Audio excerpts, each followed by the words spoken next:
Well, Turbo, what do we think? Think that's going to do it? I don't know. They're saying -4. 4 below.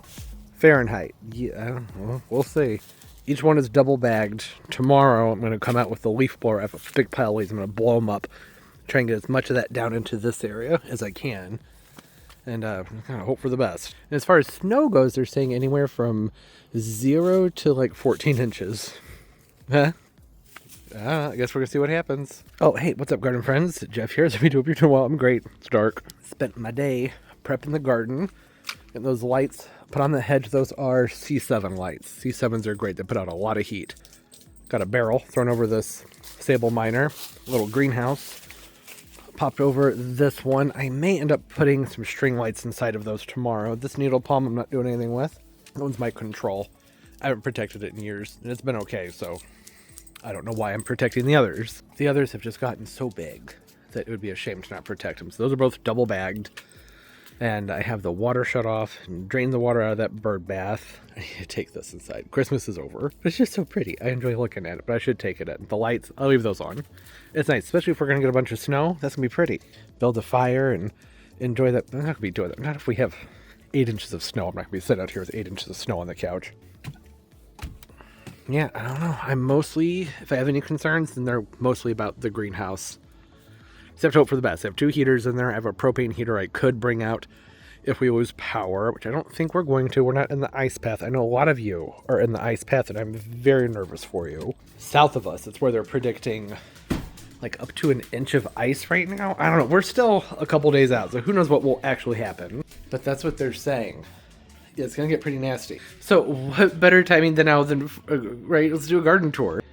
Go around, we'll look at the plants, and we'll see what happens outside with the weather. So it'll probably also be a quasi vlog too. My preparation for the storms was to really go in and scrub those lights down, windows down. I know the Christmas tree, it's because I'm waiting for a new container to come to, like, I ordered new boxes for all the trees, so yeah, they're still up. I know I could unplug it, but why would I? It's pretty. There's nothing else pretty to look at this time of year. Everything's just blech.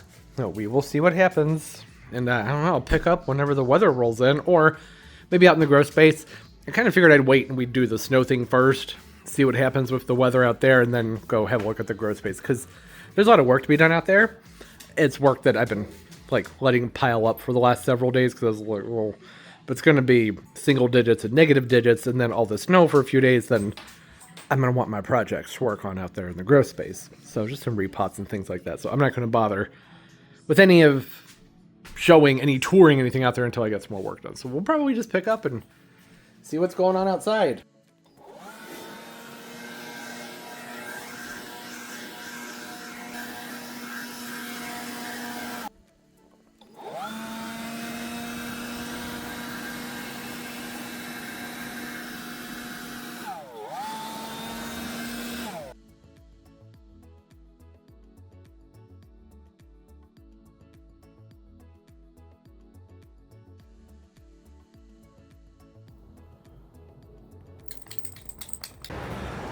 Oh boy, what is that? Is that all your snow? Is that all your favorite snow? All right, yeah, we can go out. Turbo's favorite thing, snow. This is going to be loud, I apologize.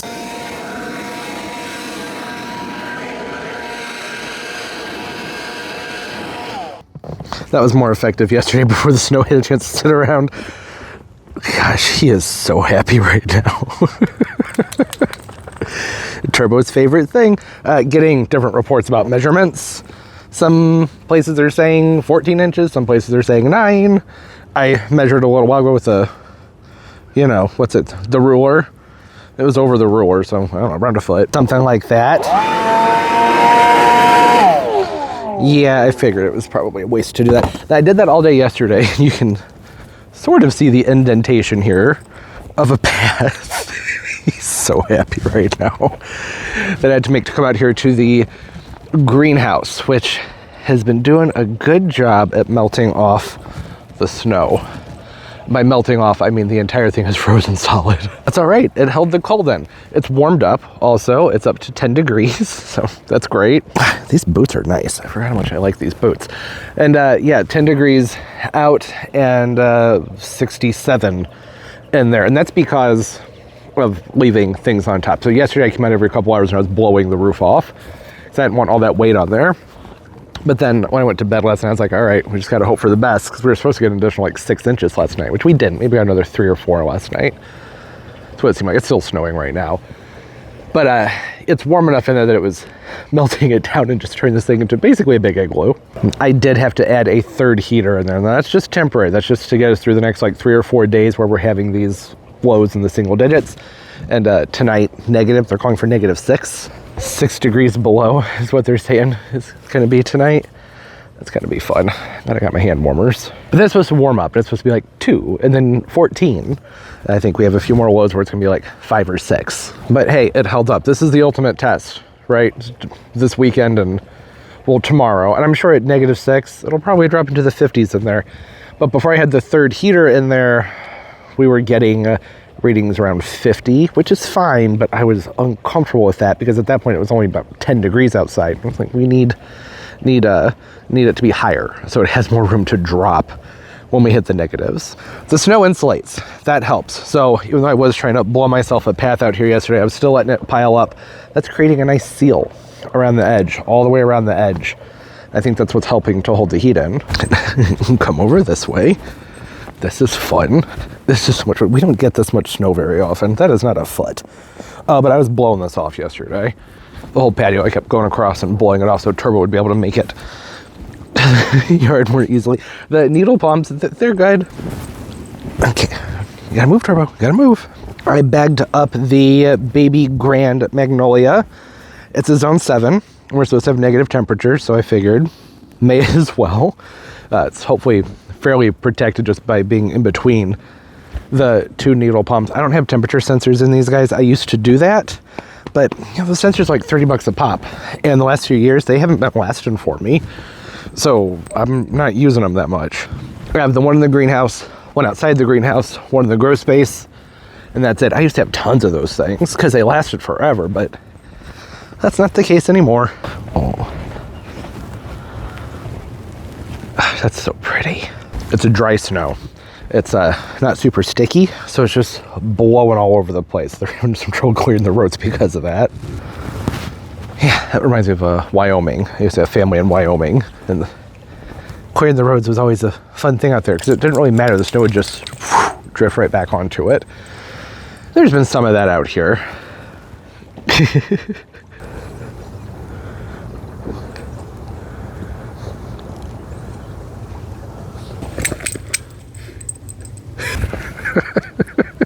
I love him so much. You're such a funny dog, Turbo. Yeah, he's having fun. Never think that Turbo doesn't like the cold. He lives for this. Last night when it was 2 degrees outside, he's like, can we go outside and play? And I was like, no. Whew, gotta switch hands so I can heat this one back up. Can't use gloves with the camera. Doesn't work very well. It's not a ton to look at in the garden, but it is nice to have little strolls when you have the snow. It'll help you just appreciate what you have outside for winter interest, which in my yard isn't a ton, but we've been working on it for the last few years. Got the Thuja, the green giant. It's been in the ground for about 5 years. That thing's put on some size. And the Norway spruce. This is my favorite. My absolute favorite during the winter time. And during the summer. It has really just a nice deep green color to it, and I like its graceful habit. And man, the snow is sticking to it for being a light, fluffy snow. Yeah, it's holding on there. Pretty tight. All right, moving on and being very careful to not step onto the pool cover because, well, that would be dangerous. Yeah, evergreens. You can see the yews. They collect the snow very nicely. The viburnums, this is what they do. They wilt down when it gets really cold out. That's just to preserve themselves, pull the moisture in, pull all that water and let the leaves wilt down. And then when it freezes, the ice crystals won't explode the leaves and kill them. Laurel hedge is fine. I was hoping the snow would build up along the base some more. So I was thinking that was going to end up doing a lot of the work. I didn't bother blowing the leaves over them like I had thought about doing. So I don't know. I mean, they should be okay. It's enough snow. That's the thing, is the snow, it really insulates everything very, very well. Yeah, not a lot to see over here. Just the bare bones of the gardens. And then over, I'm trying to get up here. What are these? The greenhouses that have the sable miners in them. Those are sealed up very nicely now too, because that snow has built up around them. I feel like that trash can's not quite where it's supposed to be. Wasn't it further forward? I guess not. Everything's an illusion right now because it's just a big blanket of white. I thought about maybe putting a greenhouse back there on that Ponceris, which I probably should have done, but I don't know. It's in that back corner. That back corner is pretty warm. That's a trifoliate Japanese orange. They can take a lot of cold. This needle palm here, I didn't protect it. I never do. It's kind of my control. I'm just like, yeah, you just stay here and hope for the best. And it's been fine for many, many, many years. I was thinking about, you know, this is a garden tour. We should go into the greenhouse, but it's gonna be hard to pull off. And it has been nice getting to see the snow on everything. These were things I was thinking about when I was planning out this space for the the winter time. You know, last fall, I was moving all those tropicals inside. I wanted to spruce this area up so I wouldn't have just half a year of just, you know, blah out here. So I got all the evergreens and things, and probably should have taken those cushions inside. Oops. I think everything is fairly well protected. I thought about putting bags over these crab apples here. I don't know. Maybe I should have done that. I feel like they'll be okay because they're sheltered. They're pushed back against the wall. And if I'm going to need to bag these up during the winter, then I don't want them. You know, so we'll just see. It was an experiment. I'm sure they'll overwinter in these containers just fine. It's more about what kind of a bloom set we're going to get out of these in the spring. They're in a container, so that already is going to come back against them, right?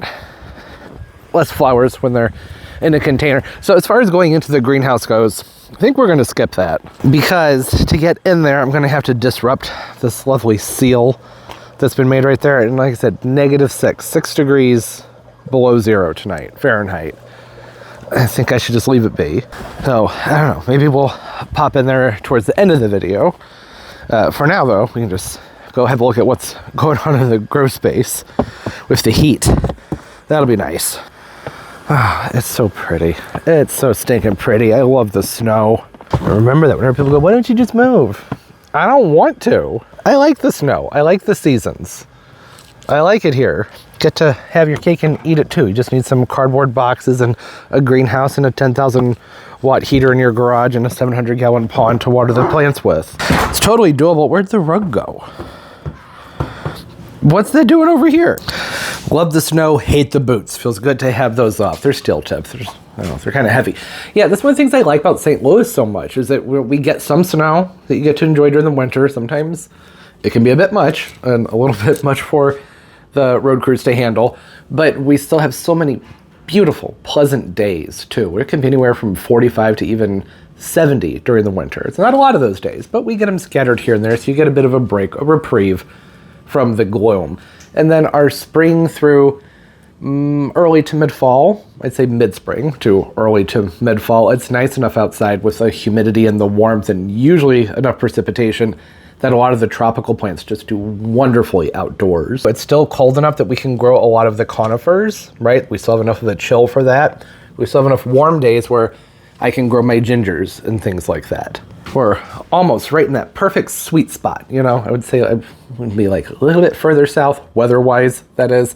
But no, I think this is good. And you know, you don't need a garage with a huge heater and a pond. That's not even necessary. That's because of y'all. I would not be doing that if it weren't for the YouTube. 10 years ago, almost 10 years exactly, before I started the YouTube, I had a couple space heaters out there and a trough that I used to keep the water and some fish in. And I would wrap the area in plastic, which I'd done on the channel for several years too. That was just to make it so it was a smaller area to heat. That worked great. And, you know, upgraded over the years. But you don't even need all that. That's just because I love plants and I like to have a space to put them where everything's together, not spread all over the house. And I have a lot of cats. Well, I have two now, but at one time there were a whole bunch of cats around here. And they weren't a lot of fun to have with the plants. So it was just easier to keep them all in that space. But there are so many great plants that you don't even have to bring inside. I've done videos on this, like, you know, cold hardy tropicals, bananas, multiple types of gingers, get some really pretty grasses and try and find broadleaf evergreens. And, you know, there's some things like the sable miners where, yeah, you might have to throw a trash can over them during the winter. I did throw a heat cable into the one that's in the greenhouse right around the corner just because I was like, man, I may as well because it was laying right there. And there are other things where it's just odd. Like that laurel hedge, I should not have to wrap that. They're supposed to be hardy into zone 5. According to a lot of people on the internet. I had always heard zone 6, but now people are saying zone 5. I don't know what that's about. But if it drops below 0 here, they die on me every time. That's why I have a hedge planted behind my laurel hedge with yews coming up. And when those are the right height, I'm gonna stop protecting that laurel hedge and just let the yews be my new privacy. Yews are much, much, much more cold tolerant than the laurels are. Yeah, oh, and bamboo, lots of fun bamboos. That's all the stuff outside. Inside, well, this is gonna be tricky because everything is so incredibly backlit from the snow, right? All that white's shining in here. Well, I don't know. Hopefully you can see what's going on here. I had to bring out a heat mat yesterday because everything was cold. This spot right here, this sticks out over the garden, and it is not well insulated. The plants were reading at like 47 degrees with the temperature gun. Yeah, so the heat mat helped. It took it a long time to warm up and do anything. A very long time. But once it warmed up, it helped. And it's very uneven too. You have spots where it's 71. There's spots on here where it's like 90 something. Yeah, but I don't know. It's a decent heat mat though. But it's meant to have a flat on it. So that, there's a coil that runs through there. Not a coil, but a wire in there. So wherever you're right above wire, it's going to be warmer, and you move down, it's not going to be quite as warm. Things in here are looking warmer than they were yesterday. So that's good. And I don't mind the garden window having a dip in temperature. It's been great for the orchids. A lot of orchids like to have a day and nighttime temperature variable. But 40s that's just a bit much. I don't want the things over here to rot. I have things like the ficus and the sansevieria, things that just, they aren't going to like that, especially the amaryllis when they're doing their thing and blooming. Finally, look at that flower. That is really, really pretty. So I have 3 of whatever that one is. I can't remember its name, from Color Blends. Planted these up in late October, and they are just now blooming. So I'm gonna have to remember that next year. That well, I'm probably not gonna bother ordering amaryllis from Color Blends. This has happened multiple times. I like Color Blends, but they determine, at least whenever I've ordered from them, they determine when they're gonna ship them to you. And by the time I get the other bulbs, maybe if I only ordered amaryllis, it would be okay. But I always have, crocus or daffodils, tulips, or something else mixed into the order, and then they don't show up until like usually late October is when they get here. And then I would have liked to have planted these up probably a good 3 weeks to a month ago. So yeah, I don't know, but maybe if you order them separately or contact them, I bet that they could ship those out sooner, more than likely. And I don't care. They didn't have to be in bloom for the holidays, but it would have been nice. But that's okay. I have others that are in bloom right now that are from last year because I was behind with those. So they're doing their thing into February. And none of that really matters. Amaryllis aren't even supposed to be blooming this time of year anyways. They're supposed to be blooming during the summer. So it's fine. Nice color. I have a beautiful cyclamen here that could use a drink. So I'm glad that I noticed that. Let's make sure that water's not piping hot that's coming out of there. Get a little trickle going. There we go. Give this guy a drink. Not amaryllis, cyclamen.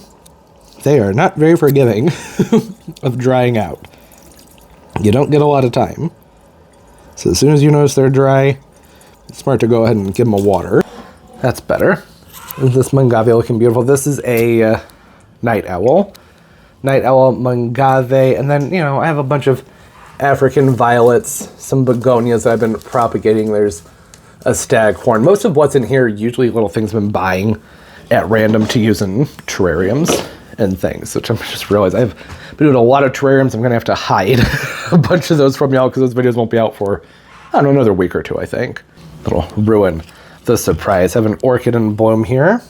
This is Sweet Baby, I believe its name. It's supposed to be like a miniature sherry baby. Is that what it's called? Sweet Baby? Heaven Sent, which is, yeah, Sweet Baby. Beautiful. Beautiful orchid. Not as fragrant as the Sherry Baby, at least not this go. Not at all. But I also, you don't know if you can tell, I have a bit of a cold, so maybe I just can't smell it. I can smell everything else, but maybe I just can't smell that one. Some other orchids that I've been repotting into containers that hold moisture much better, and they seem to be liking that. You can't see it, that's a bloom spike. A nice little fern back here. Can't remember its name, Ruffles, Crispy Wave, maybe. It's in a self-watering container.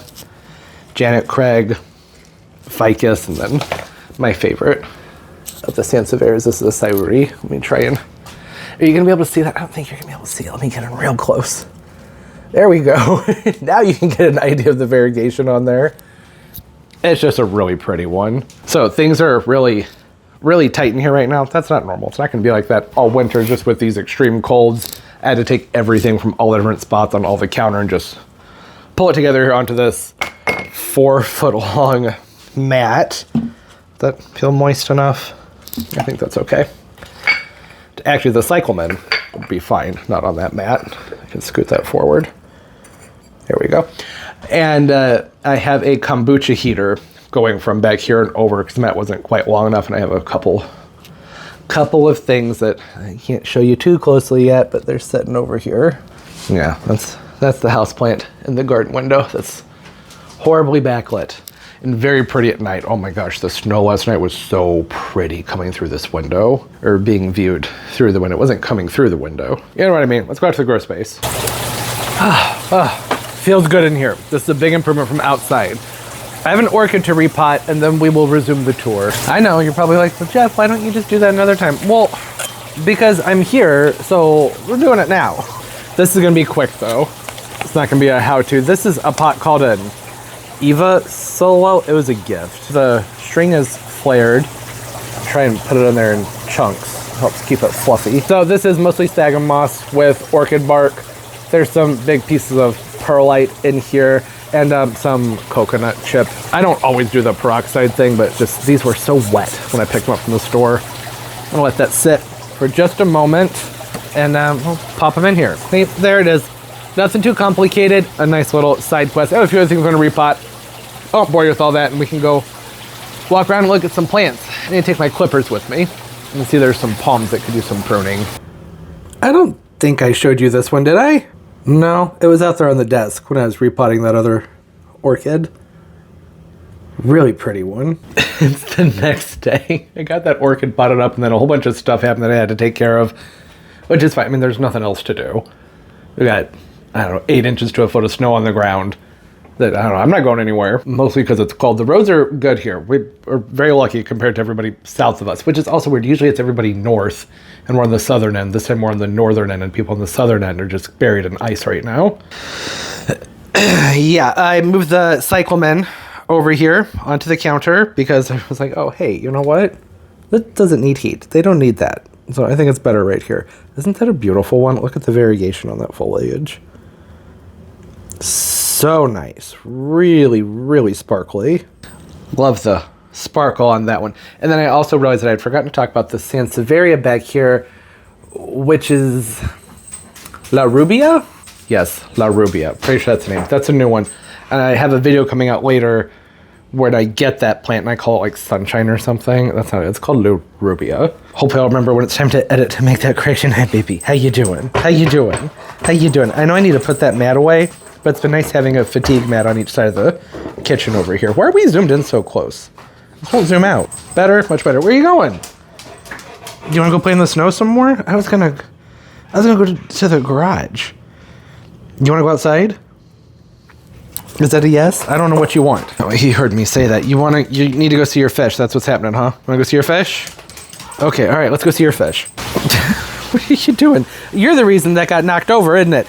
I have all kinds of frost claws and tarps and my whole supply of things sitting over there from the other day when I was trying to get things ready. This grow light. There we go. It's not turning on its own for some reason. Something else I'm gonna have to figure out here is that some of these other lights aren't turning on their own. Like these up here, they're just staying on. Apparently their timer's not working, so I have to grab a ladder and get up. Those are plugged in. It's gonna be a whole ordeal. I'm not thrilled about it. I'm not bothering with it until I order a new timer thing. What's the point? I'm not gonna go up there just to go, oh, this doesn't work. I already know it's not working. Hey, Turbs, I thought you wanted to see your fish. What are you doing? No, he's really into that plastic pot that has absolutely nothing in it. It's just stuffed full of frost cloths. Oh, there we go. Yeah. You see your fish. I know. Yes. Enjoy your fish. Someday I'm sure you'll catch them. Good job, Turbo. All right, well, as far as everything in the grow space is concerned, things are looking pretty good. I do want to remember to grab my snips, though. So I know there's some palm fronds over there that they're definitely ready to go. So in my last garden tour, there were some people, just a couple, who had some comments about brown leaves. So we're going to talk about that just for a second. I do not aim for this spot to be a spot that's just absolutely beautiful with nothing but perfect foliage.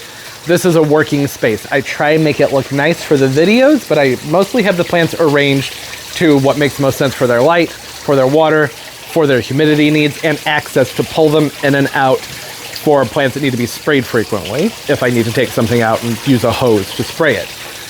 And there will be brown leaves sometimes. Palm fronds, which I think were the main culprit last time, I don't prune them until they are brown all the way down. There's just no reason to. Let them brown out and then you prune them. So you're going to see some brown leaves and it's okay. I think you'll survive the horrible circumstances of having to stare at the computer for a moment and see something that's not perfectly green. Not even circumstance. You don't like it, you can look away. It's fine. Or just change videos. There will be some brown leaves out here. Trying to grow tropical plants in a garage where it is currently, by the way, -5 degrees outside. It's very early. It's minus like 4.3. So I rounded way up there. That was dramatic, I'm sorry. The grow tent, the greenhouse outside, that maintained, I think the cold temperature I saw on it was 61. That's fantastic. I'm so happy about that. I'm really looking forward to a few more days passing, being able to go in and, remove the third heater, because I just don't want that to be a long-term thing.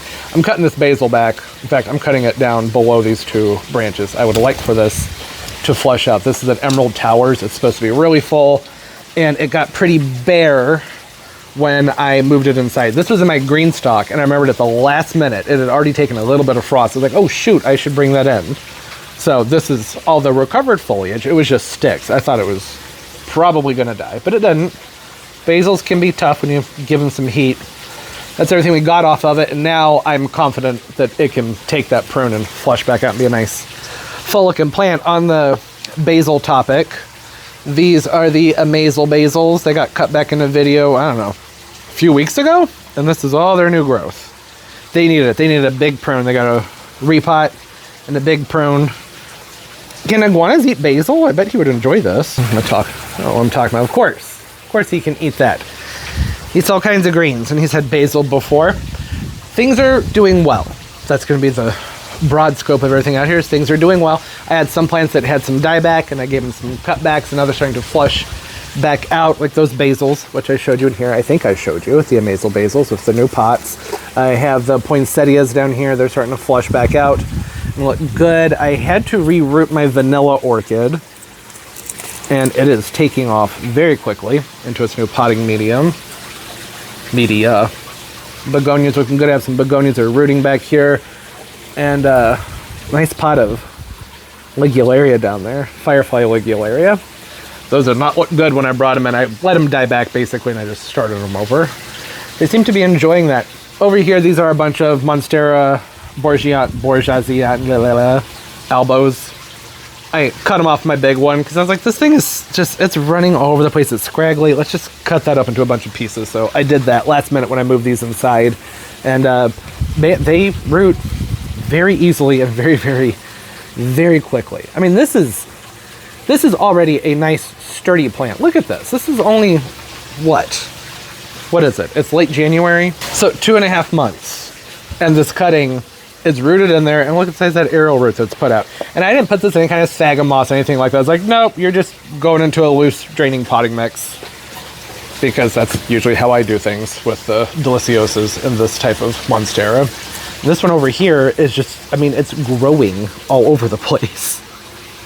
Yeah, I'm probably gonna take some more cuttings from these because they do so frickin' well. It's so easy to propagate them from cuttings. I have a couple more Monsteras back here, and I'm not sure what they are. Well, I know what this one is. This one right here is the White Monster. Hasn't done a ton of growing, but I've only had it for a couple of months. And this one back here, what is this? Where did this come from? Well, that looks like a tie, doesn't it? Why do I have this? Yeah, that looks like a tie to me. I bet that this is probably from a little clearance pot that I picked up last winter with some pieces that were rotting. I must have just shoved them in this pot to get them rooting. I'm actually going to keep that towards the front. I'm going to let it grow a little bit more so I can make sure that I'm positive on the ID with that one. There's another one. Okay, yes, there are 2 of these. So these are ties. Last year, I picked up a couple little ties, about this size, but they just had a few leaves on them for like $8. And I repotted them, and then they've been over here on the shelf. That's okay. They were blending together. So these I'm going to give away. I gave away my pink princess because it was just one of those plants where it's like every time I look at you, I just want you to be different. So why are you here? Just doesn't make sense. I'm going to set that down there, actually. I think that was getting just a smidge too much light. It is an unruly plant. It's a pretty one. It was the pink galaxy. I had potted up in a video maybe a year or 2 ago, and it had grown a ton. Really big, massive plant, but I don't know. I just didn't like it anymore. So I had some friends over, and I was like, you want it? And they said, sure. And I said, here you go. Take it. That's yours. I do that sometimes. Actually, oftentimes. You know, grows up for a few years and go, I'm just not into that anymore. And then let somebody else have it. Everything on the top shelf up here, these are just aeroids. Several of which, by several, I think, there's like 3 of them that I think would appreciate a repot. Can I get up there right now? Yeah, I can get up there. Pardon the background noises. It's the iguana making very odd, ominous noises on the wires of the cage. These are my springtails. Use those in my terrariums. There we go. Okay. All right. All the way up to the top shelf. I'm going to hold you guys up and you'll be able to see things better than I can. So this is a Philodendron Columbia, which I would like to repot. It's the next one. The leaves kind of look like this. This one is more yellow. But let me find a newer one. Here we go. Oh, come back. I'm trying to show everybody your leaf. Really pretty philodendron. And it's been so sturdy and so tough. And I think that it's definitely ready for a new pot. So this was from Equigenera a couple of years ago. And, you know, it basically showed up as a stick. But that is well rooted. It'll benefit from a new container. And here, is this the pink glory? I think. The pink gloriosum? Maybe? Oh, I don't know. I've lost the tag. I think it is, judging by the backside there. But see, this is why I need to repot these guys. You can see all that. That needs to go into a new container. And no, I did not label it. And I have a little gloriosum up here that I don't remember the name of. I don't remember which kind. Yeah, the aeroids, I kind of grow them as set it and forget it. They have to be a set it and forget it type of aeroid, or I'm not interested. And they go up here on the top shelf. It's warm up here. There's good airflow up here, good humidity. And I mean, I think they like it, the way they grow. I have been thinking, this is just, you know, a wild idea. Don't know if I'm going to do it, but I've been thinking about maybe just filling this upper tray with an aeroid mix and just planting them in there and saying, do your thing and see what happens. Nihilite, that guy needs a repotting. And this one back here is one that I thought, you can't even see what I'm doing. I thought I had lost last summer, but it looks like it's coming back and looking much, much, much better. This one that you can't even see is the Philodendron maximum. It needs a new container. It's rooted in there. It's done a good job rooting into its pot, but now it needs something much, much, much bigger. That's the case with most of these guys up here. I also have a begonia up here because they can take the drier conditions. You may notice it's all philodendron up here because I can keep them more on the dry side. It's just easier. The anthuriums, we just don't work well together. They don't like being moved in and out during the summer and then back inside for the winter time. I have some hedychiums up here that I'm just, you know, let them do their thing. Looks like there's a variegated frydek back here. No, that's not a variegated frydek. Well, I cannot remember. Oh, I think this is an offshoot of my, is it Golden Dragon? Is that what it's called? I'll show you in a minute. It's a lutea hybrid or cultivar. More begonias, another Billy philodendron up here. Also ready for a repot. We're gonna be doing a lot of repots here in the next few weeks, and then more begonias. They're all doing really well. Look at all the flowers on this guy. I need to do a big prune on this begonia, but it's just so pretty. It's so nice having something out here that has flowers on it. But I think that it would benefit from being cut back. I think that would just be better to do during the summer. Don't you think? during the summer, it'll have the heat and everything to really push it to flush back out and get really full. Then overall, it just needs a new pot. It needs to go into a new container. It's been this one for about 3 years now. It's not my favorite begonia, but I keep it around because it does such a, I'm trying to find a better angle here. It does such a good job flowering throughout the winter time. That's the only reason I keep this one around. Otherwise, camera just got weird on me. Otherwise, the foliage is okay. I mean, there's nothing spectacular about it. It's pretty, kind of leggy, but that just happens with these cane begonias over time. That's just what they do. Here's a preview of things to come. That's all you get to see of that. There'll be videos with those things coming out later. I think I mentioned maybe this got a cutback, had spider mites, washed it off. It's been great ever since.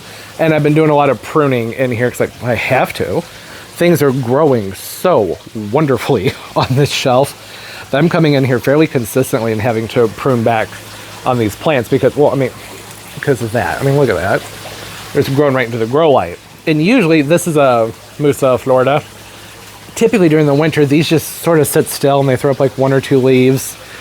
But this year and last year, man, they've just been growing and loving this shelf. This is, over here, this is a Xanthosoma albo, the Mickey Mouse. And I just don't think I like it.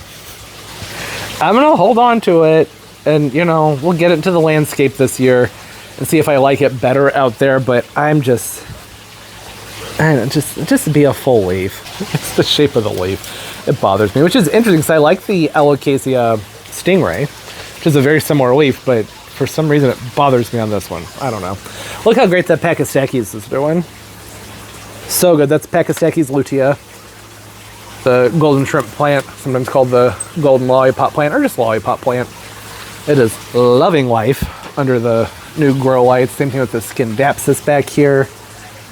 Doing really well. And then the parlor palm is doing well, but it's struggling with the not the spider mites, the mealybugs. They are just always all over that palm the last like 2 years. It was fine up until the last 2 years. I am constantly spraying it. So I'm gonna have to figure something else out with that one. I'm not going to get rid of it. It's one of my favorite plants. And it's not so bad to have a few plants that attract the mealybugs if you know you already have the mealybugs, which I do. Because that means I know where to go look for them. Instead of being like, oh, there's mealybugs all over these alocasias over here. I'm like, yeah, I mean, they are, but they're going to go over there. And it's, you know, it's like a, what is it, moth to a flame sort of situation. So I know where to focus a lot of my spraying and stay on top of that. And they tend to just flock those plants. I have a Cordovan fruticosta. They're really bad about that. But the nice thing about it is I don't see them as much on the other plants. They concentrate on those ones that they love. The alocasias over here, I had to break that off. It was in my way. They had great big leaves on them. I cut them off because they were just reaching up for these burinas up here, those grow lights. I cut them back because they don't need to be flushed out with lots of foliage this time of year. You know, they can just have a couple leaves like that, and that's totally fine.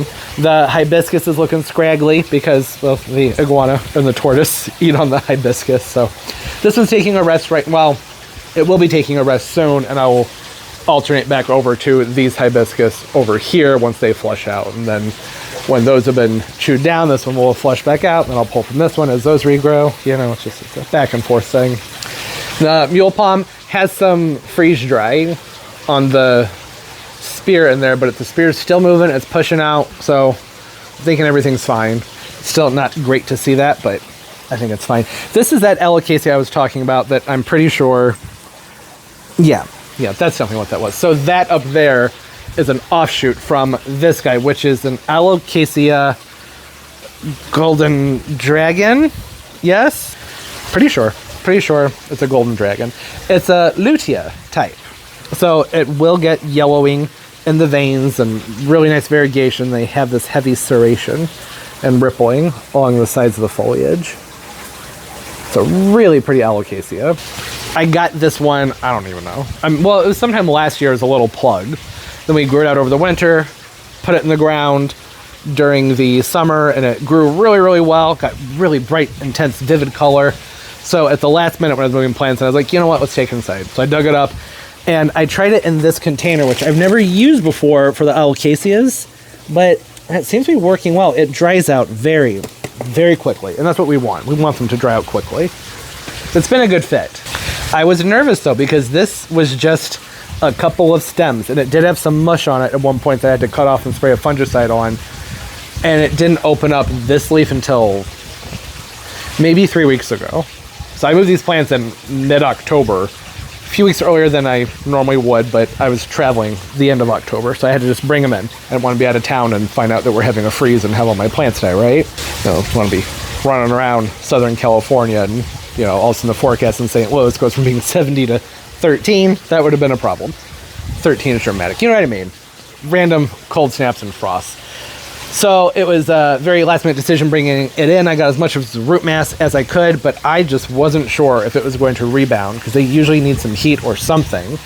And you got to keep some of the foliage on, and it lost all of its foliage, but it just sat there with just, you know, one of these things right here, but no leaf. So it was just a stem with the swollen bit on it that this was slowly developing in, and it took its sweet time. But eventually that popped out, and now just, you know, what, 2 weeks after this one opened up, now it's pushing out this one, so I think that it's adjusted.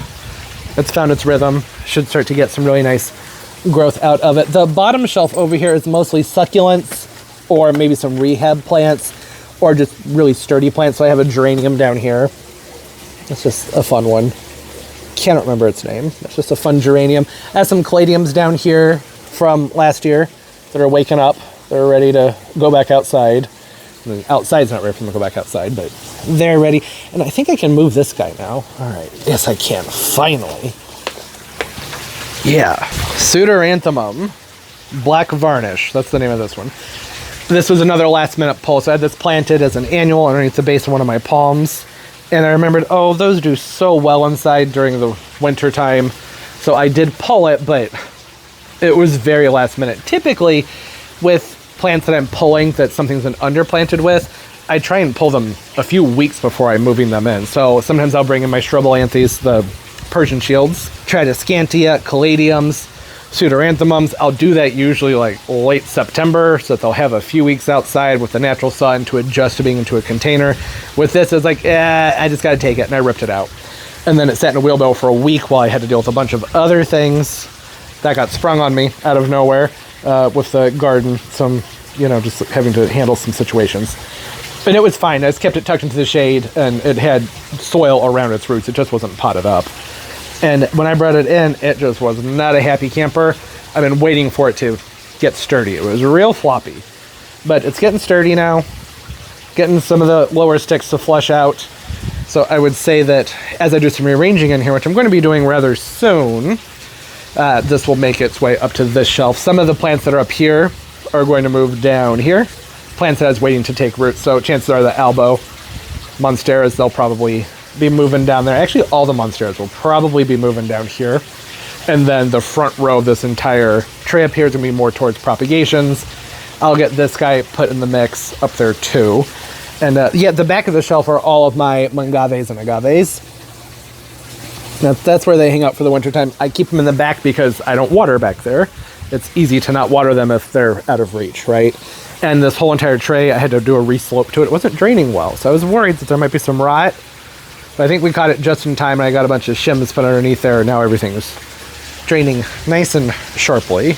That's good. I'm happy. I was worried about that guy. Bromeliads, they're happy. Love and life, and I say plural because there's two more on the other side, and there's just a lot of bromeliads in here. Bromeliads typically do well in here during the winter time, and I don't like this one's just sitting here. It's not even in a pot. I literally just yanked this one from the container it was in and said, all right, now you're gonna sit there this winter, and it's been fine with that. Same things with the agaves. I put them down on the ground. It's nice and cool down there, and I just don't water them, and they're always fine with it. Hi, baby. Oh, silver lady fern. Look at that, starting to get some trunks on them. These are in a self-watering container. I was not having luck with these until I moved them into a self-watering pot, an oversized self-watering pot, and that has made all the difference in the world. Did I put a date when I... No, well, I'm pretty sure it was last spring that I moved these guys up into this container, and they have been doing so well. It makes me really happy because I had grown them a few other times, and I knew what to do for them. It's just the second they would dry out, they looked horrible. And I don't really have time for that. I need some sort of backup, and the backup now is having them in a slightly oversized self-watering container. So these are just a dwarf tree fern, and these trunks will, they'll get a few feet tall. It'll be really, really cute, but you got to keep them alive to get to see that. Crotons, looking good. This is the Freckles croton. He's been a bit of a mischief this winter, having mealybugs on him, and mealybugs never used to pay attention to this guy, but last winter, they started to, and so I've had to stay more on top of the pruning and spraying with him. This is what was a variegated leucoccasia. I think that the light's just a little bit dim over here. Yeah, I bet if I put that in a grow light, that would come back out. Have a Veitchii palm over here. I have two of them on the table, which I thought were clear of mealybugs, but then you pull that piece of brown off, and actually I think a lot of that was just, what's that called, tomentum? The hairy stuff. Oh, come on, you look like you're ready to come right off there. Good. That's done. Got another ring on the trunk, so that's fun. These guys are actually doing a whole lot of growing. Finally. Got these a couple years ago as an experiment. So I want to be able to compare the Veitchii palms, the king palm, which is right here, the Tychosperma tepelitos, to other palms that are commonly sold for indoor growing, at least where I live, things like foxtails, Adenidias, just trunked palms. Those are the two main ones you see around here, if you even see trunked palms at all at a nursery, because I feel like these are better options. And so far, they have been. So Adenidias, they need a lot more warmth than Veitchiis. These have been sturdy. They don't seem to mind the cooler temperatures in the wintertime. I mean, I keep it relatively warm in here, but there are plenty of days where it's on the cool side. Like today, when it's negative outside, that heater can only do so much, and I don't want to overrun the heater either. So, I'm trying to aim for like 65 in here today. And I know you might be thinking, well, 65, that's not cool at all. But an Adenidia palm at 65, and you're giving it consistent moisture, it'll rot indoors unless you have a really, really bright, sunny room.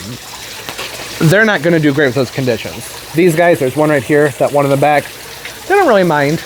I haven't had many issues with them. I did have to spray one of them for some spider mites last summer. But look at all the growth I'm getting them. Each one of these has put out 3 new fronds since I brought them in just a couple of months ago. Likewise, the tepelitos, which is also called the Pacaya palms, that's these right here, they are doing wonderfully. Look at the inflorescence on this. Look at that. That is so cool. This one down here has them too, and it's just now starting to open. There's another one back there. I think this one has another one too. Yeah, it's way behind though. So these will hold those inflorescence for a very long time, and they get extremely colorful. This will be like bright orange, and the fruit, the seed that gets pollinated, will turn a really nice deep purple color. Yeah, that's almost ready to come off of there. Oh my gosh, you have a ton. It has this one right here, this one right there, and it has another one coming up from in there. They're loving life. So last year and the year before, they were putting up, I'm checking, what's this? That's that, okay. That's just a little bit of sap.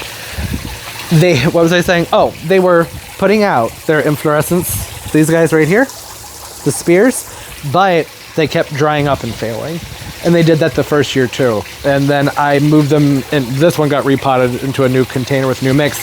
This one, I was just like, all right, I gotta water this more, because I had them in a really, really airy soil blend, because they were shipped to me bare root as really small plants, and I wanted to make sure that they were in some that drained really, really quickly so that I could water them frequently and get them to put out some new roots.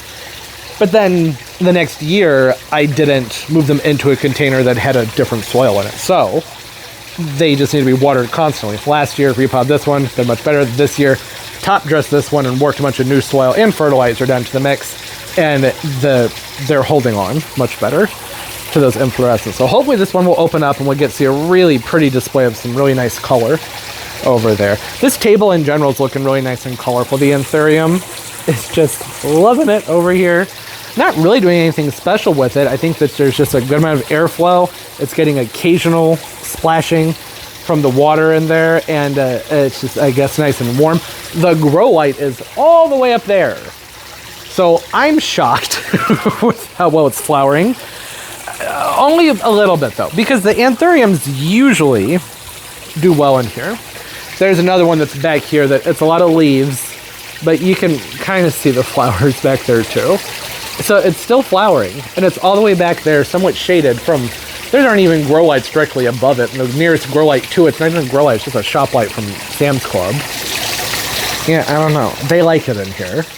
They do better in here than they do in my house, so, which, I mean, would make sense. The whole point of this room is I can make it into an area that's better for the plants than what I would want to live in because of the humidity, right? Oh, look at these guys. I think these are Galactic Traveler. I'm pretty sure agaves. They have a really pretty bluish hint to their variegation. Very nice. I need to do some pruning on my orchids. I can cut those spikes off of them. This one right there is a fresh spike though, and it looks like it's flopped over. I need to fix it. Sometimes birds get in here and they knock things around. I think that a bird got to that one. Have a new leaf on one of the ties over there. The big tie has gotten so big that it's kind of hard for me to even really tell you what's going on with it because it's up there. But from what I can tell, it's doing great. It's not a plant I worry about. Everything back there on that back shelf is doing exceptionally well. The, I want to say Neophonetia, that's what it is, Neoregelia, Fireball. Not getting enough light to color up, but it's puffing out and spreading. There's a Prince of Orange, what it was sold to me as. Anyways, philodendron up there that's just been throwing out new leaves left and right. And then moving over here to the palm table, I am so happy with what's happening on the palm table. It was an awkward way of transitioning and saying everything. The coconut palms are doing really well. They all got repotted, and I think that that just made a tremendous difference for how they're doing this winter. They're able to hold on to moisture longer. So that really is key with them. I can see this frond right here is probably going to be ready to come off in a week or two. This one over here, this is a different coconut palm. Can I get through here, Turbo? Let's go. Come on, get out of the way. Thank you. I know, busy looking at its fish. So this one right here, see that brown in there? But I'm not cutting that off. Not until that frond is brown. This one and that one. When they're brown, I'll cut them off. It's opening up a new leaf, has a new spear coming up from the inside. The spindles that are back here on the table, same thing. Looking great, putting up new leaves. And the other two coconuts, same thing. So it just opened up that leaf and has a fresh spear coming up right away. And this one over here, it's gonna be hard to see. It's gonna be really hard to see. But if you look through this frond, so look past this one, you can kind of see that there's another frond in there. See, like right in there? That one's unfurling, and it's got another spear that's actively pushing out at the same time. They're happy. I installed an extra grow light too this fall before I moved them in.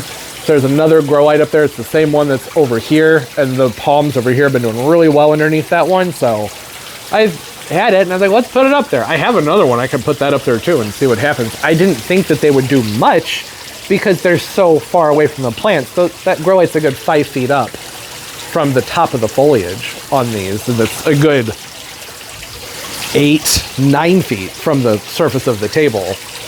But I guess that combined with the others, that's doing the trick. Things are staying warm. They're not being fussy. They're growing. I need to get back here, I think, at some point and have a look at this elastica back here. There's a Taniki Ficus elastica back there on the table. And it got repotted this fall, and it's been great, but I don't like it being tucked back there where there's not a lot of air movement, so I think that I should pull that and swap something else over there. The elasticas usually do better for me sitting on the ground somewhere over here where I can rotate them and turn them and make sure their leaves aren't pressed up against anything for a really long time. And so I can flip them over and spray them because they get mealybugs on them. Yeah, it just kind of ended up there, but I can see it's got new growth coming out from down below. You can see some of that past the foliage on the bottom of that Thrinax palm right there, which I do need to prune on that one. I've known it for a while. I can't reach it. So I've been waiting until the weather gets nicer so I can pull a few plants and get in there to to cut those 3 brown ones off. They just browned up like within the last 2 or 3 weeks. They haven't been there for very long, but that has been bugging me. Because usually once they turn brown, I like to get them off within a few days. It's nice to, well, one, it just looks more fresh to not have a lot of the old brown fronds, and it's just better for cleanliness, right? For airflow that lets things be more clean, helps things be more clean when you have more airflow. There we go. And pest management too. It's less spaces for the pests to hide. Wow, it smells very basil-y in here. He is going to town on that basil. He's loving it.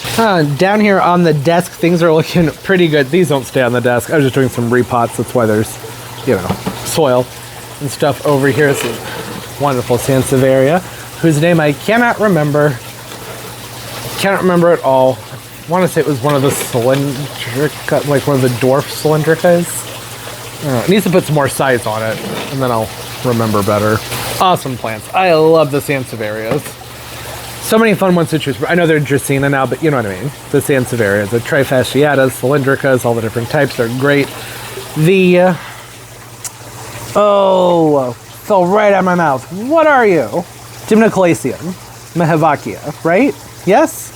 And the variegated, the moon cactus. Pulled these out or unboxed them in a video. Well, no, it wasn't a year ago. It's a few years ago. And here it is. And that planter, I had two. One of them didn't transport well. It shriveled down by about 6 months. This one, though, has been doing great. Does get much better coloration on it when I give it more light. This guy over here, looking great. Got two new growths coming out the top. And then this is just a little assorted cactus planter that I don't know if I did in a video or not. But there it is. That guy's fun. I love him. I have a pink spot begonia over here, a maculata type. And what else is over here? Well, you know about the orchid. Have this wonderful Haworthia. Doing great. You guys have seen everything else. Oh, the Zenzi. That's what it is. The Zenzi. I want to give an update on this guy. I don't really know why it hasn't done much growing, but it has done some growing. And I really freaking like this Ziess plant. It's the Zenzi, Z-E-N-Z-I. And it's just a little dwarf, you know, little pygmy version of your Ziess plants. And I love the shape of it. It's so stinking cute. Well, we have a new crisis. This piece of garbage heater up here won't turn back on. And it's -4 degrees outside. I'm hopeful that I can just trip the breaker and that's going to turn back on. If not, then I have a propane heater that I can set up. But you need to leave ventilation for that. And I have some more space heaters up there, but those don't work well if the light. I have to shut all the lights off to use the space heaters. Better turn back on when I trip the breaker. The rest of the palms, they're doing fine. The Gassias, they're doing shockingly well in here. Very surprised. They're the culprits for most of the brown. They take a long time for their fronds to brown out when they're replacing them. But you know what? If they're going to be this easy to keep inside, I'm fine with that. You know, Dracaena's looking good. Areca palm doing its thing. Have to spray it all the time. Bromeliads tucked in and around the different corners. And giant croton.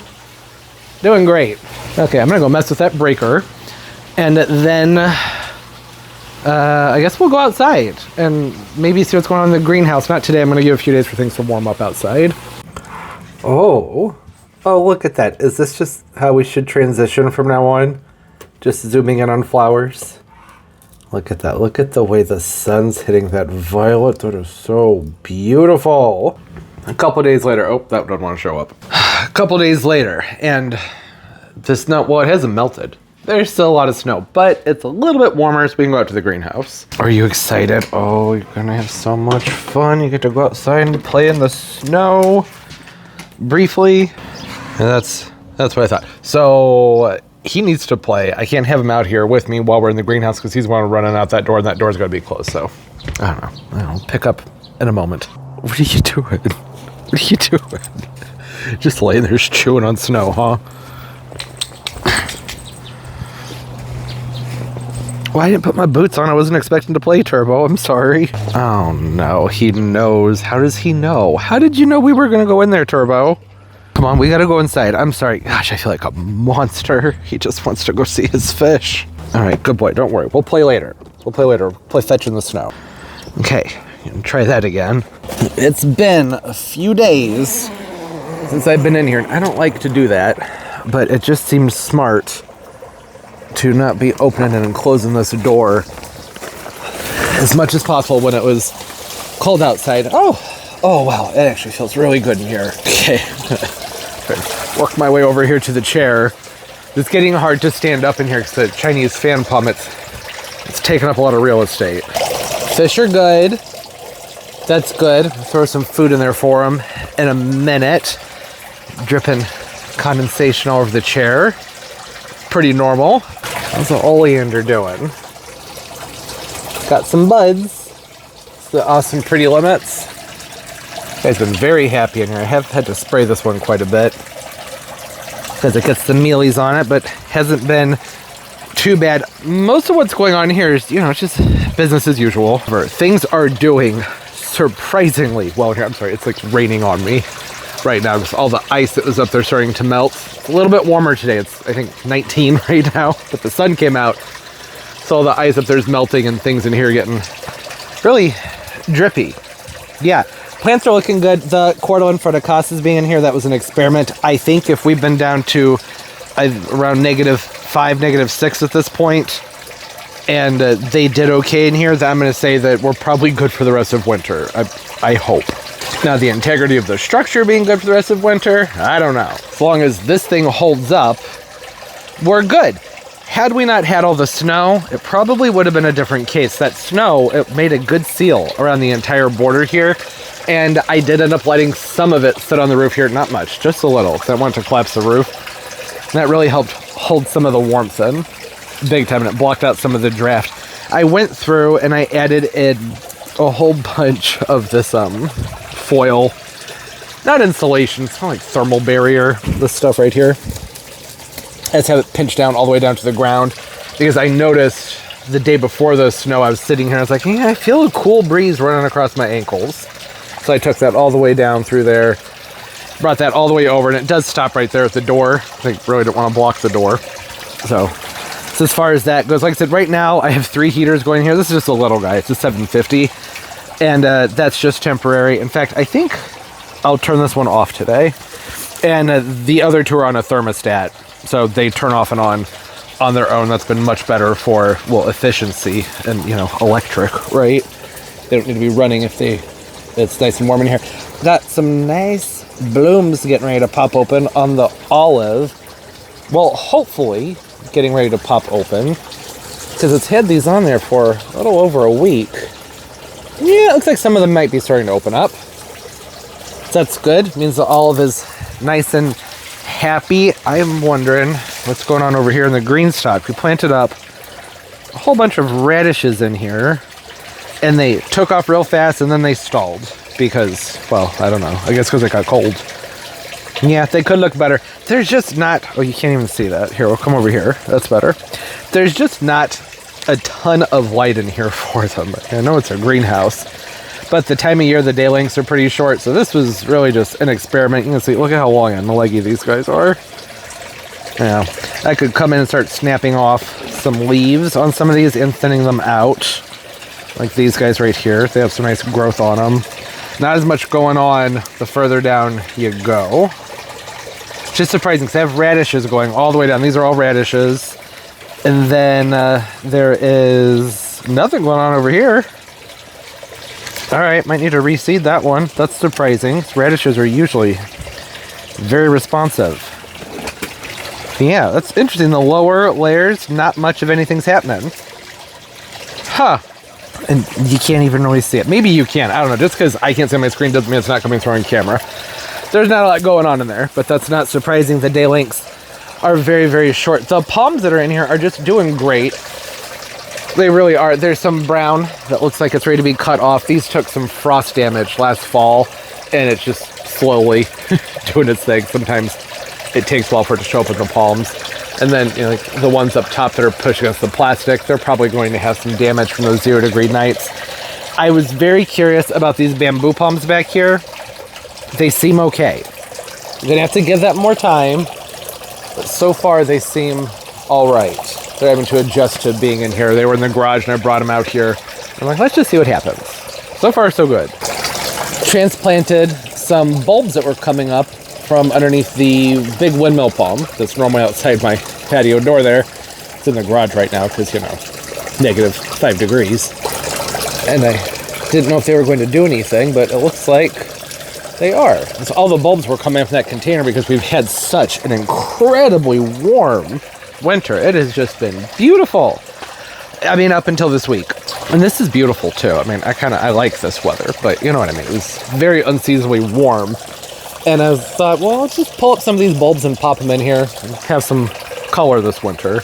And then oleander over here that got repotted, kind of in the video. It's a new oleander. Awesome Pretty Limits, which is the same as this guy back here. I got 2 more of them because I've just loved this oleander so much. It is so freaking cold hardy, at least compared to just the cheap ones we buy around here as an annual. Very sturdy. It's like all the little windmills are doing well. Nothing to report on with all these different yuccas down here. There's 2 variegated yucca gloriosas and one that's a mediopicta yucca aloifolia. Oh. Looks like this guy is loving life. That's a sable, called like Fat Chance or something interesting. Me Too. Me Too. That's from, that's not like an accurate name. It's a sable hybrid. So it's a palmetto crossed with a cussarium. Don't know what their cold hardiness will be. It was not found, but from a garden somewhere in Georgia, and its parent plant had taken a good amount of cold. I'm pretty sure that's this one. And it's one of those ones where we'll just see what happens with it. And yeah, okay, I guess there's really not that much else happening in here. The Robellini palm, looking good. Growing pretty actively. And, oh, the fig. Look at all this on the fig. This is a Miss Figgy. Oh, could prune that off of there. Yeah, oh, by the way, I ended up not doing pruning in the garage because I was like, well, I can't open the garage door right now. And I didn't want dried up, just brown fronds that size just laying around in there. So I'll do that when it warms back up enough to open the garage door. The Miss Figgy, yeah, so this is a dwarf fig. It's a cultivar that I believe is being sold through not Proven Winners, Southern Living. And it's just a nice little patio-sized fig. I got this one, I don't know, a couple years ago. This is only my 2nd winter with it. And it is doing pretty well. Oh, we got something. Oh, good, that's just some dried up water. Thought there was insect eggs on there. Something I do find interesting is it does seem to be very confused. Like, what you doing? What you doing there? Why you figging out? Early for that. Also fairly early to be flushing out, but again, you know, the day length started to get just a smidge longer. I think in the month of January we gained like another 40 to 50 minutes, something like that. It's compared to December where the day lengths go all the way down to their maximum shortness. So they're getting about another hour of daylight, and then the warm temperatures. It makes sense. It would be flushing out, right? I wish that, well, I could still do it. Its wood is still soft enough. It wants to grow out in this, you know, like U sort of shape, and I would like to get it to grow up like that. That's really not what you're getting with the Miss Figgy, though. These are a shrub, right? These are going to grow more like a bush. It needs more going on in the middle, which means that I really should give this a hard cut back and let it reflush from the middle. I don't know, I'm real bad about that. I don't want to do it, even though I know it's going to be better for the plant. This guy's still hanging on by a thread. This is a Chinese fan palm that took a good amount of cold, and I thought, well, let's go ahead and take it into the grow space. And there's a little bit of movement here in these spears, so that's a good thing. I have had a heck of a time keeping this thing hydrated. It's just a really fast draining soil that it's in, so I've been having to water it constantly, which hasn't worked out with having not been out here the last few days. I've even been thinking about maybe repotting this, because it still has life in it. I just cannot keep the thing satiated, hydrated. It's so freaking thirsty. I have another one over here that I repotted in a video that looked very similar to that one, and there it is. I mean, look at all the foliage. Look at all that. It's just loving it out here. And so are these guys right here, with the exceptions of, you know, there are a few fronds that aren't too happy, but I think that's, again, some of that is from prior winter damage from back in November or something like that. And then some of it's from where fronds have been rubbing against the plastic when it's really cold out. Oh, I should have rotated the spindle palm. Well, I guess we're going to see what happens. So the first night of the snow, I was coming in and out of here, checking things out because I was going on, like, blowing the roof off and everything. And all the condensation in here was frozen. So it was just ice all along the tops and these walls in here. And that's not great when you have your plants pressed up against them. It's best to not have them pushed up against the plastic. Oleander, I'm sure will be fine. Not too worried about that. I mean, there might be some cold burn, I guess what we'll call it, some frostbite. The spindle, though, they do not like that. So it'll take a few weeks to get to see what happened with that. But you can see it does have a frond right here that's brown from about that point and down. Would have made more sense to turn that, so that brown part was up against that plastic. Well, it's still liking things out here. Its center spear has grown a good amount. We can go over here and actually have a look at it. Right, there we go. Look at that spear, which the tip of is touching the plastic and is all wet. I did have to lower the roof. I didn't have to. I chose to lower this roof down for the storm because, well, there's less heat if it's up high, right? Because the heat wants to go up, so bring it down, and also it's less surface area for the wind to blow on and risk the thing blowing away. I could probably go ahead and lift it back up now, but I really want to make it through this week because the forecast has just been really up in the air and iffy. All right, so there might be some damage to the tip of that spear when it opens up, and then we'll see what happens with this guy because it was pressed right up against that ice, and you know, this plastic is just, you know, a fraction of a millimeter. That's probably, that's not true. This is probably, I don't know. I'd say, I'm just like trying to think about like tarps. Tarp wise, this is probably like, I don't know, maybe 10 mil, maybe thickness. It's not a lot, and there's negative temperatures right on the other side of that. So I would imagine that this part probably won't be in the best shape, but that's okay. It's still looking pretty dang good. I wasn't fully sure how a spindle was even going to do out here, period, during the winter time.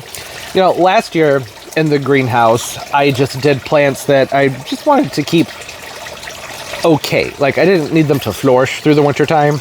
Oleander, the windmill palms, the fig, things that are like, well, these are going to be fine if they can just hang out and be cool. And that was great. But then I had these beautiful Chinese fan palms here, and they're too large to move in. I didn't want to send them off for winter storage because they're just not tall enough to justify that. If you know what I'm talking about, I store my really, really big plants with a company out here that takes your big plants for you during the winter time. But that adds up, right? I'm already storing a lot of things. Like, you know, have all these queen palms that just keep growing. Those don't fit in the house. These, I was like, let's give it a shot. May as well. I ordered a new greenhouse when I had last year, broke, and just put it over this entire area so I didn't have to move any of these things. And it seems to be doing well. That's why there's a pond in here. I wasn't like, oh, I have to have a pond in my greenhouse. It's because this is a part of the seating area of my patio. You just can't tell right now. Normally, you know, there's a table and chairs right here. It's still out there, but that's just, it's part of the design out here. Toss the greenhouse over. There's an outlet right there, which is perfect. A brick wall right behind this, only a few feet tall, but it's still a wall. So I think that that's helping with a lot of the drafts and holding the temperatures where they need to be. It just made sense. I was like, well, let's just put the greenhouse over these guys and hope that everything will be okay. And then I started to just get into the vibe of it. And I was like, well, let's add another heater. And then when I saw it was going to be negative, I was like, well, let's add a third heater. Again, that's a temporary thing. And I will probably readjust these thermostats to try and just maintain probably, I would say, I don't know, 45 to 65, somewhere in there, I think would be good. I just want to get through probably another week or two, not with all three heaters, just trying to keep things above 65 in here if possible. It might be a big ask because we still have plenty of days coming up where it's going to be around 0 Fahrenheit. I always want to make sure you know I'm talking about Fahrenheit here. And I need to see how those bamboos did being closer to that plastic, and they're on top of gravel. I wasn't able to get an insulation pad underneath them. They're pretty tough though. Bamboo pumps can take a good amount of cold. And last year I didn't even use heaters. I don't think I did, right? It was a smaller greenhouse. This one is 4 feet longer and 2 feet wider than the other one. But I just used a whole bunch of string lights, C7s and C9s, and I wrapped them around all the plants. I kept them in the middle. And that kept them warm enough to just, you know, stay alive, but not to actually grow. Now, getting the plants to grow wasn't my objective here. But, like, looking at that spindle palm, the olive, the fig, that appears to be what's happening. And I'm not mad at it. Mad about it, I should say. No, this is fine with me. The only thing I'm going to have to be really careful of is making sure that I can control myself. And I'm like, well, I have another tropical greenhouse, and keep bringing tropicals in here. I think that the space has been utilized. It's working well as it is right now. And it's not going to be that long until I'm going to start opening that door every day to let cooler air in here. Probably, I'm guessing, early to mid-March. Well, I mean, there will probably be days in February where I have to open the doors to cool things off. Because we usually have some days that are in the 50s to 70s in February. Just a couple of them. It's also normally a very cold month, but there are just a couple beautiful days usually in the mix. This winter's been weird, though, so who knows? Whole point here is that I'm probably going to change the way I'm doing things in here within the next month to month and a half, because I have to. The way that this is meant to operate is the way I was describing it before, which is that it's just gonna, you know, keep things kicking but not thriving. And it's always ideal if they're thriving, but I mean, hello, electric bill, right? No, that's just because it's ridiculously cold outside. Once we get into, well, I mean, like I said, these two are on a thermostat, and I'm gonna lower in a couple of weeks, depending on the forecast, lower the set point on those. Oh, something in here has me sneezing like crazy, and it stinks like chive. I mean, I love chives, but it's very strong. It smells like chive and spearmint over here. I sneezed my thought right out of my mouth. What was I talking about? Oh yeah, the way I'll be doing things will be different, right? So we'll be moving more towards trying to keep things, like I said, probably maybe between 45 and 60, somewhere in there, just depending on how the plants are looking. If something's doing a lot of moving and growing, then I'm not going to want to set that back. But it wouldn't surprise me if by mid to late March, I'm pretty much just going on whatever the temperature is outside is going to be about what we try and keep things in here, and then set these to kick on around 45 to 55. So it won't get cooler than that, but I'll let the sun do the rest of the warming in here. And that's going to stall things down on some of the plants in here that have been just, I mean, flourishing more than I thought they would. And if you're wondering why I don't do that now, it's because I want to make sure the temperature in here is nice and high during the daytime, because we're having these huge day and night swings up and down. The high today is 30, the low tonight's -1. Right, so we want to get as warm as possible in here so that the soil and everything can stay nice and warm. The bodies of water, I have a fountain over here, a little pond thing over there. Those will hold on to some of that heat, and they slowly let it back out at nighttime. But if it's only, you know, 45 in here during the day, and then it drops to -1 at night, then it's much more likely for it to drop below freezing in here. Whereas if it gets up to 75, even 80 in here during the daytime, which is a stretch, but on a day like today, it's warmer out. So right now I think it's 77 in here. But then we're going to drop to 0, maybe -1 tonight. Then it might drop to 65, 60 in here. You get it? And that's just above, like, the danger zone. I know you wouldn't think so, like, oh, 65, 60, that's fine. Yeah, but if I were to, you know, take it down a notch, instead of letting it get to 75, 77 here during the day, and so let's just go with 67, then it might drop to, you know, maybe upper 40s at night. I don't know, which would be fine. But then tomorrow the high is only 11. And then it's going to struggle to warm this thing back up enough for the low tomorrow night, which is like -2 or 3. I don't remember. I really don't remember. The forecast is changing constantly. But at that point, then it's going to go from 45 or 50 all the way down to freezing. And then you keep going down. You know what I mean? It's like that, you know, 3 steps forward, 2 steps backwards kind of thing. So it just makes sense to just keep it nice and warm, because then I'm up here and there's just a lot further to fall. And it's going to be important. I really don't even be talking about this until the February garden tour. I don't know if I'll do one in February, though. I'm only doing one in January because there's so much snow and it was so pretty. I don't typically do a tour in January, but hey, maybe we'll do one in February, but I doubt there'll be much to look at. Only mentioning all that because I just want you to know that I have to still go through the process of re-hardening everything off to move it outside of the greenhouse. I'm going to say it's constantly warm in here, then it's going to be that much longer that I have to wait to move these guys back out. So, you know, typically all these windmill palms that are in here, even the little guys, and the yuccas that are over there, a lot of the succulents, the pindu palm, the oleander behind me, and maybe the Chinese fan palms, the sago palms, a lot of what's in here, basically. Basically everything except for maybe the spindle, Washingtonia, and the cordylans over here.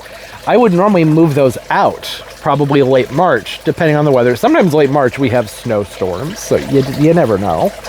But I want them to be ready to go out, and if it's been, you know, in the mid 70s and really humid in here at a constant rate for several weeks, and that's going to be a big shock to them. So hopefully we'll start to have some forecasts, you know, I'll be able to get some 10 to 14 day forecasts and go, all right, well, our lows are where they should be, which is generally between 15 and 30 at nighttime, and then highs between, you know, 30 and 45 during the day.